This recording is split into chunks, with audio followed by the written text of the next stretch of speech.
Welcome to Smart Accounting Classes. In this video, we are going to discuss regarding the branch accounting. जैसे कि last video में हम लोग ने देखा था कि ब्रांच अकाउंटिंग का meaning. In the last video we have already discuss the meaning of the branch accounting. Okay, last video में हम लोगों ने डिस्कस किया था the meaning of the branch accounting and its types. हाँ, ब्रांच का क्या क्या टाइप्स होता है. जैसे कि हम लोगों ने डिस्कस किया था होम ब्रांच, डिस्कस किया था फॉरेन ब्रांच. ठीक है, फॉरेन ब्रांच के ऊपर, होम ब्रांच के ऊपर डिस्कशन किया था. हम लोगों ने देखा था कि होम ब्रांच को डिपेंडेंट ब्रांच के हिसाब से भी हम लोग डिवाइड कर सकते हैं और इंडिपेंडेंट ब्रांच के हिसाब से भी हम लोग डिवाइड कर सकते हैं. हम लोगों ने ये भी डिस्कस किया था, we have already discuss what is the dependent branch and we have already discussed what is the independent branch. Now today we are going to discuss regarding the accounting procedures of the branches. और branch accounting का main purpose क्या है. Branch accounting का main purpose है head office individually हर branch का एक क्या करता है, अकाउंट प्रिपेयर करता है individually. Each and every branch का हेड ऑफिस क्या करता है, लेजर अकाउंट प्रिपेयर करता है. हाँ, एक उसका account separate set of books maintain करते हैं. Separate set of books maintain करने का मेन पर्पस क्या है, prepare of separate set of books for each and every branches. The main purpose is to find out the profit और loss of the branch individually. ठीक है ना, individually. अगर 10 branches है तो 10 ब्रांचेस का सेपरेट सेट ऑफ बुक्स होगा, 10 branches का सेपरेट अकाउंट्स होगा और हर ब्रांच का सेपरेट कैलकुलेशन होगा, ताकि हेड ऑफिस को मालूम पड़े कि कौन सा ब्रांच में ज्यादा प्रॉफिट हो रहा है, कौन सा ब्रांच में कम प्रॉफिट हो रहा है और कौन सा ब्रांच लॉस में जा रहा है. So head office can take the necessary steps to recover the losses और to recover the branches for going to the losses. Okay, so जो आज जो हम लोग डिस्कस करेंगे वो होगा डिपेंडेंट ब्रांच के ऊपर अकाउंटिंग प्रोसीड्यूर. हम लोग आज डिस्कस करेंगे डिपेंडेंट ब्रांच का अकाउंटिंग प्रोसीड्यूर में. जैसे कि लास्ट वीडियो में हमने देखा था 3 प्रोसेस होता है, 3 अकाउंटिंग ट्रीटमेंट, 3 अकाउंटिंग मेथड होता है. पहला मेथड होता है डेटर और उसका एक नाम है सिंथेटिक सिस्टम. नेक्स्ट होता है stock and debtor system and the third होता है आपका फाइनल अकाउंट सिस्टम. आज हम लोग उसका फर्स्ट मेथड जो है डेटर सिस्टम के ऊपर डिस्कस करेंगे. तो debtor system is also known by synthetic system.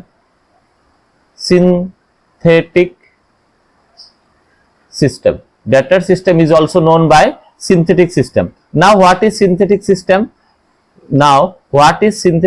Or what is debtor system or why this system is known as the debtor system?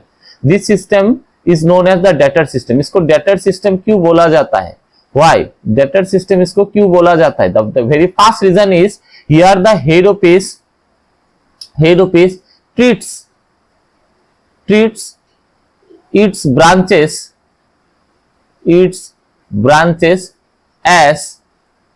as debtor. यहाँ पे हेड ऑफिस अपना जो भी ब्रांच होगा उस ब्रांच को as a debtor, as a customer के हिसाब से देखते हैं. ठीक है, तो very first reason is that here the head office treats its branches as a debtor और the customer of its. Okay, तो यहाँ पे देखिए डेटर सिस्टम में क्या होता है, हेड ऑफिस जितना सारा सामान, जितना सारा पैसा कहाँ पे ट्रांसफर करते हैं, डेटर को ट्रांसफर करते हैं. तो उस हिसाब से जिस अकाउंट में जहां पे ट्रांसफर हो गया, कि मानिए कि मुंबई का जो हेड ऑफिस था उसका 3 ब्रांचेस, एक दिल्ली में है, एक कलकत्ता में है, एक गुवाहाटी में है. तो दिल्ली वाला का एक सेपरेट सेट ऑफ बुक्स होगा, कलकत्ता वाला का सेपरेट सेट ऑफ बुक्स होगा और गुवाहाटी वाला का भी सेपरेट सेट ऑफ बुक्स होगा. ठीक है, तो कौन सा प्रोसेस में ये लोग डेटर सिस्टम मेंटेन करते देखते हैं. तो अकाउंटिंग प्रोसीड्यूर, तो यहाँ पे देखिए कि जब हेड ऑफिस ब्रांच के साथ डील करते हैं तब यहाँ पे हेड ऑफिस ब्रांच को अथॉरिटी देते हैं. पहला केस में देखते हैं, केस नंबर 1. यहाँ पे head office authorized to the branch to sell goods only in cash. ठीक है, ओनली इन कैश। और यहाँ पे कॉस्ट प्राइस में सामान भेजा जाता है, पहला कंडीशन। 2 नंबर कंडीशन ऐसा हो सकता है कि हेड ऑफिस ब्रांच को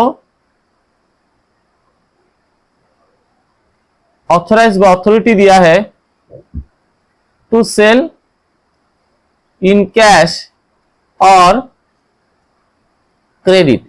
यहां पे भी हेड ऑफिस ब्रांच को कॉस्ट प्राइस में सामान भेज रहा है।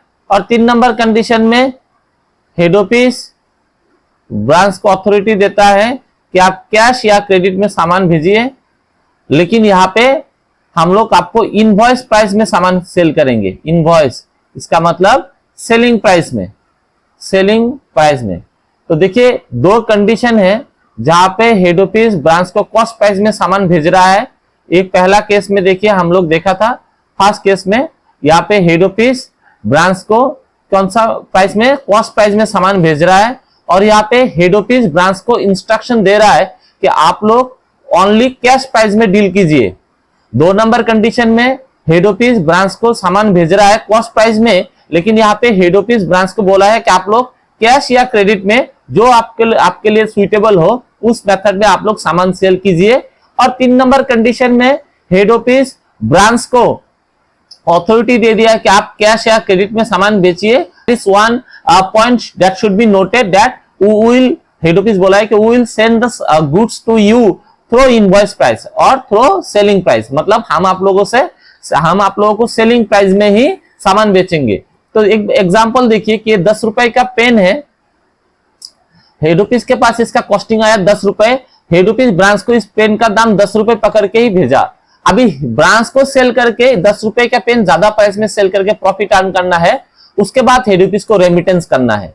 सेम प्रोसेस यहाँ पे भी 10 रुपए का पेन है, तो 10 रुपए का पेन को हेड ऑफिस ब्रांच में 10 रुपए के में ही बेचा, लेकिन यहाँ पे ब्रांच को बोला गया है कि आप इस पेन को ज्यादा प्राइस में बिक्री कीजिए। ये आप कैश में भी बिक्री कर सकते हैं, क्रेडिट में भी बिक्री कर सकते हैं, ये आप लोगों के ऊपर है, लेकिन पैसा हम लोगों को रेमिटेंस करना होगा।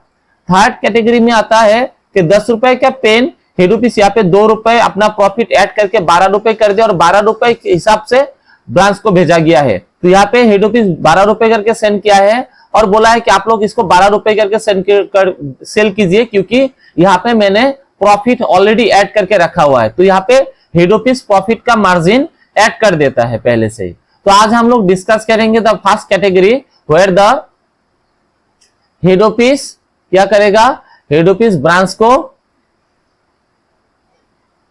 कॉस्ट प्राइस में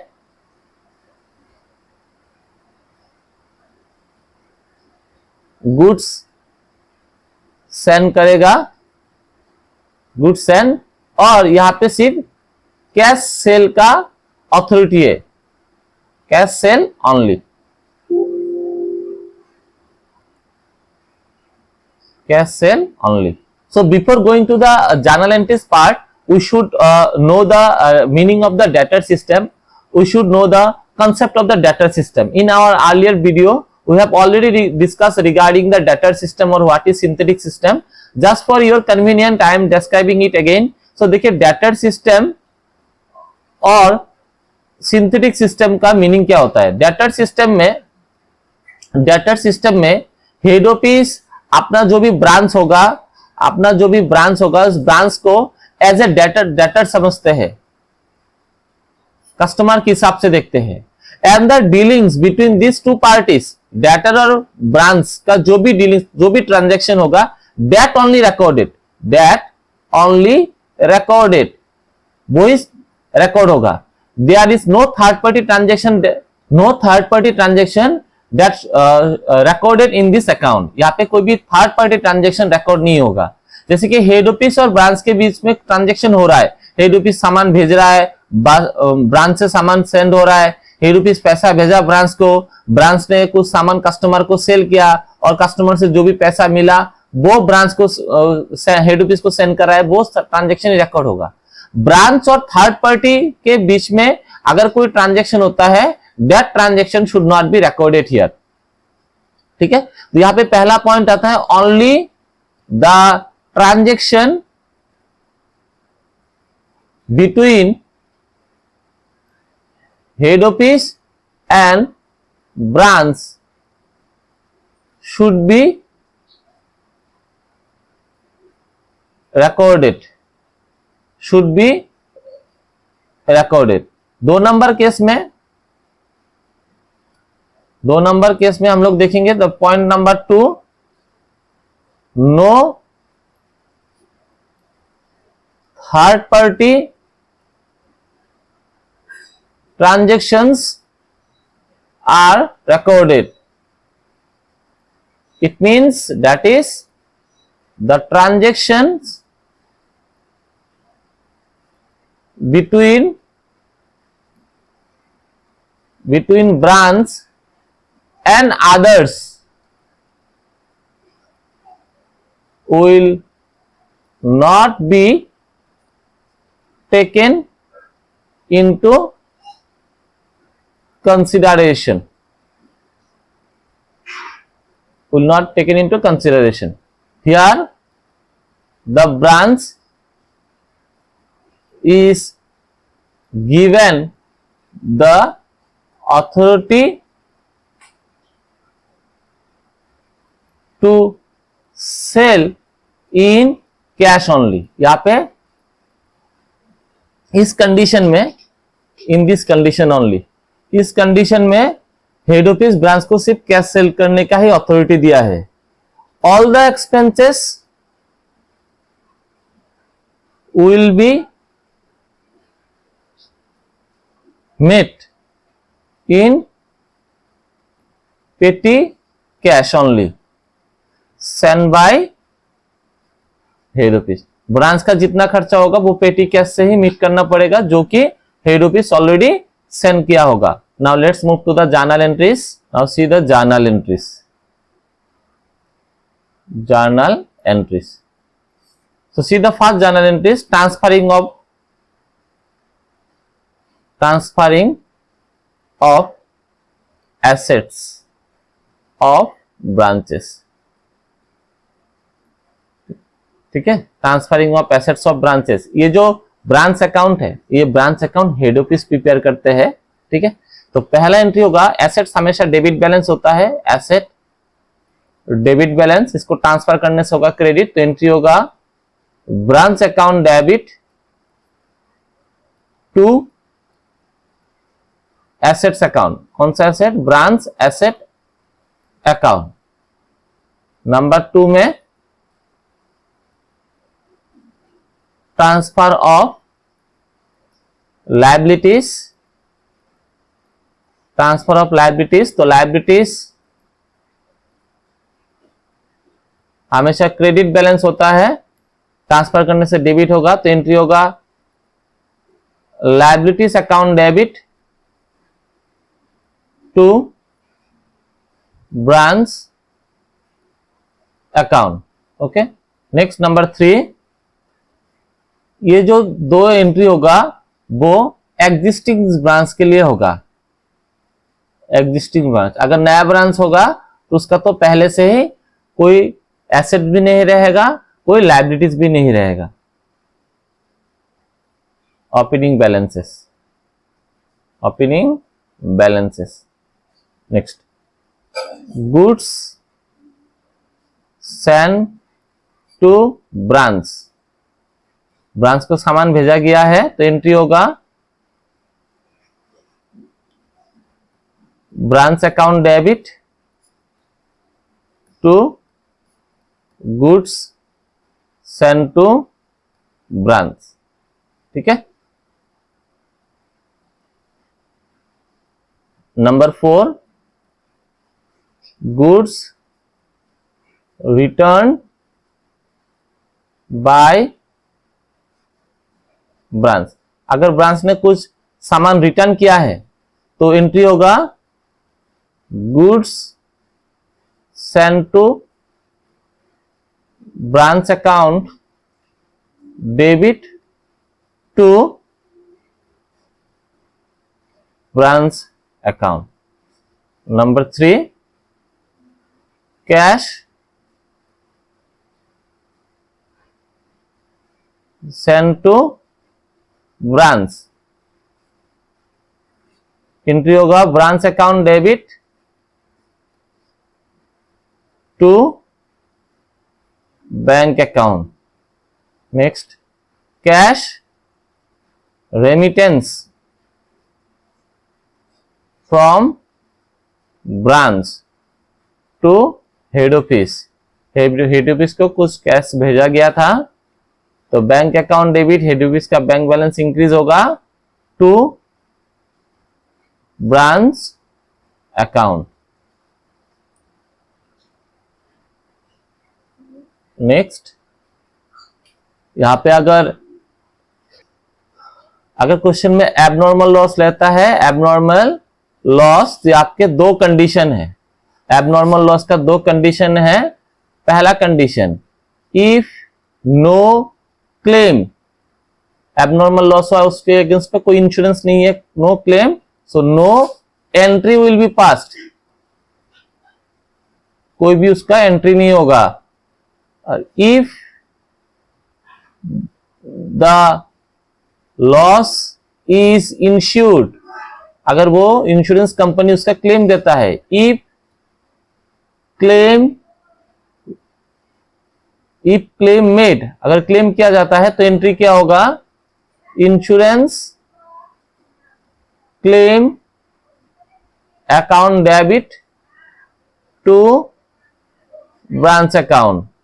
और अगर क्लेम का पैसा मिल जाता है, क्लेम मनी रिसीव, तो जितना भी क्लेम का पैसा होगा वो पैसा हेड ऑफिस लेगा, तो एंट्री होगा bank account debit to branch account. Next होता है एंट्री क्या होगा, for closing balances, closing balances, तो नंबर 1 में होगा ट्रांसफर ऑफ एसेट्स। तो पहले जैसे कि हम लोगों ने किया था, ओपनिंग बैलेंसेस को ट्रांसफर किया था, अभी क्लोजिंग बैलेंसेस को ट्रांसफर करना है, क्लोजिंग एसेट्स को। तो क्लोजिंग एसेट को ट्रांसफर करने के लिए ऑपोजिट एंट्री होगा। पहले हम लोगों ने क्या किया था, ब्रांच अकाउंट को डेबिट करके टू एसेट्स लिखा था, अभी रिवर्स हो जाएगा, तो एंट्री होगा assets account debit to branch account. वैसे ही लायबिलिटीज को ट्रांसफर करना है, एंट्री होगा लायबिलिटीज ट्रांसफर का क्या एंट्री होगा, लायबिलिटीज ट्रांसफर का एंट्री होगा। जैसे कि पहला वाला ओपनिंग एंट्री में क्या किया था, हम लोगों ने लायबिलिटीज को डेबिट करके ब्रांच को क्रेडिट किया था, क्लोजिंग में इसको रिवर्स करेंगे, ब्रांच को हो जाएगा आपका डेबिट, ब्रांच अकाउंट डेबिट होगा टू लायबिलिटीज अकाउंट। नेक्स्ट आपका होगा प्रॉफिट या लॉस का एंट्री, प्रॉफिट या लॉस। इफ प्रॉफिट, अगर प्रॉफिट होता है तो एंट्री क्या होगा, अगर प्रॉफिट होता है तो एंट्री क्या होगा, तो प्रॉफिट होने से देखिए एंट्री होता है branch account debit to general profit and loss account. और अगर लॉस होता है, इफ लॉस, अगर लॉस होता है तो रिवर्स एंट्री होगा general profit and loss account debit to branch account. So this is all about the basics entries related to branch account. Excepting these entries, there are lots of entries are there which we will do in which will do along with the practical problems. तो ये सारा जो entry आज हम लोगों ने देखा, this are the basic entries, ये सारा बेसिक्स एंट्रीज है। यहाँ पे हम लोग कैश सेल के लिए, अगर ब्रांच कैश सेल करते हैं उस हिसाब से एंट्री किया है। अगर ब्रांच क्रेडिट सेल करते हैं तो 2-3 एंट्री यहाँ पे ऐड होगा।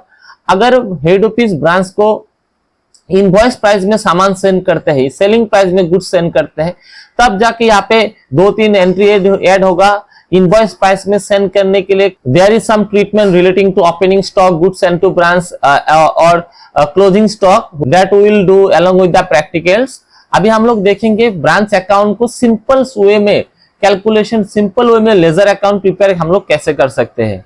जैसे कि हम लोग पहले देखते हैं in the books of head office. Head office अपना बुक में किसका अकाउंट बना रहा है? ब्रांच का अकाउंट। तो वेरी सिंपल है, एकदम सिंपल सा कंसेप्ट है।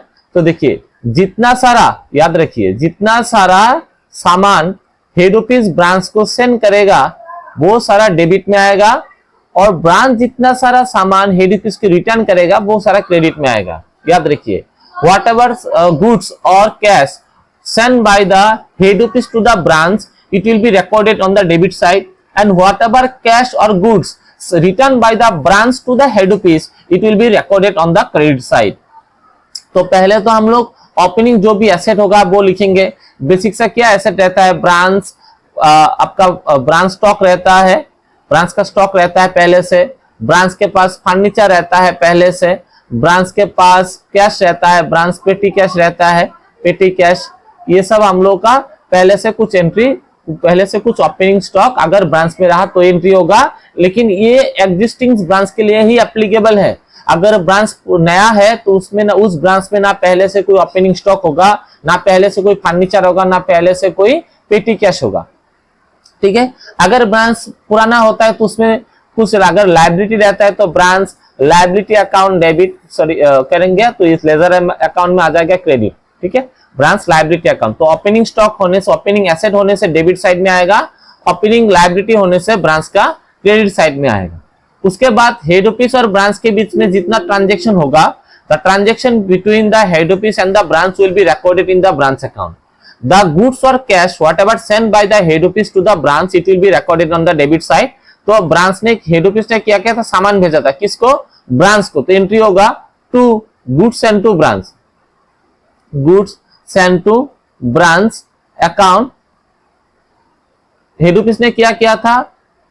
पैसा भेजा था टू बैंक अकाउंट, ब्रैकेट में लिखेंगे एक्सपेंसेस के लिए पैसा भेजा था। हेड ब्रांच ने क्या किया था? सामान, ब्रांच ने सामान हेड ऑफिस को रिटर्न किया तो क्रेडिट में आ जाएगा by goods send to branch account. तो यहाँ पे एक क्वेश्चन आता है ना कि हेड ऑफिस सामान सेंड करने से भी हम लोग गुड्स सेंड टू ब्रांच लिखते हैं, ब्रांच सामान रिटर्न करने से भी हम लोग गुड्स सेंड टू ब्रांच लिखते हैं। ऐसा क्यों? लेकिन देखिए, अगर दोनों सेम अकाउंट में ट्रांसफर नहीं होगा तब जाके अमाउंट डिडक्टेड नहीं होगा। 100 का सामान भेजा है हेड ऑफिस ब्रांच को और ब्रांच ने 20 रुपीज घटाना है, तो 20 रुपीज को माइनस करके 80 रुपीज अपना नेट निकलेगा।